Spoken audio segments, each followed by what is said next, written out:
இந்த வழக்கை திரு செந்தில் பாலாஜி அவர்கள் மீது பதிவு செய்தது சென்னை மாநகர காவல்துறை.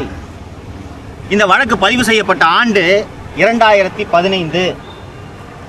திரு செந்தில் பாலாஜி அவர்கள் அதிமுக, அமமுக ஆகிய கட்சிகள் எல்லாம் இருந்துவிட்டு திராவிட முன்னேற்ற கழகத்திலேயே போய் சேர்ந்து விட்டார்.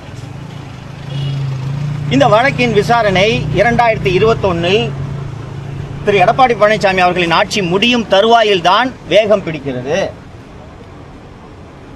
அப்போதுதான் திரு செந்தில் பாலாஜி அவர்களுக்கு நாம் கைது செய்யப்படக்கூடும் என்ற எண்ணமே ஏற்படுகிறது.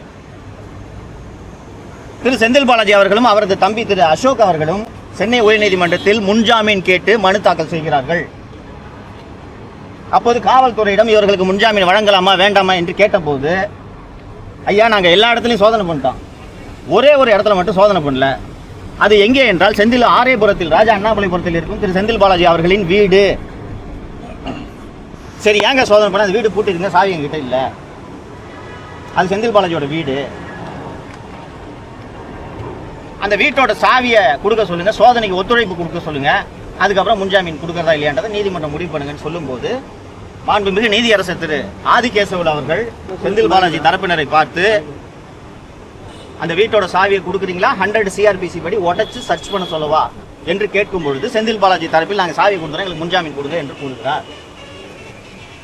சென்னை மாநகர காவல்துறையில் சென்ட்ரல் கிரைம் பிரான்ச்சில் அப்போது இருந்த ஒரு அற்புதமான புலனாய்வு குழு அந்த வீட்டை திறந்து சோதனையிட்ட போது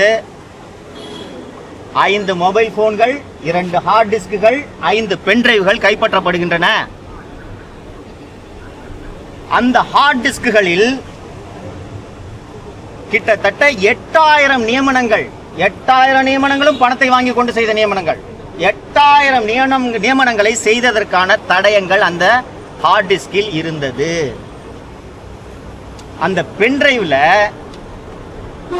managing director of metropolitan transport corporation போட வேண்டிய நியமனங்களை செந்தில் பாலாஜி அவர்களின் தம்பி அசோக் இமெயில் மூலம் அனுப்பியது தெரிய வந்தது. இந்த அத்தனை ஆதாரங்களும் அந்த ஹார்ட் டிஸ்கில் இருந்தன. அந்த ஹார்ட் டிஸ்குகள் தான் இன்று வரை செந்தில் பாலாஜி வழக்கை எதிர்நோக்க காரணமாக அமைந்திருக்கிறது என்பது உங்களுக்கு சொல்லுவதன் மூலம் இப்போது மின்வாரியத்தில் காணாமல் போன ஹார்ட் டிஸ்குகளின் முக்கியத்துவம் என்ன என்பதை நீங்கள் புரிந்து கொள்ள வேண்டும் என்று நான் நினைக்கிறேன். ஃபர்ஸ்ட் அமைச்சர் அவர்கள் டைம்ஸ் ஆஃப் இந்தியாவில் நேற்றைக்கு முன்தினம் முதல் பக்கத்தில்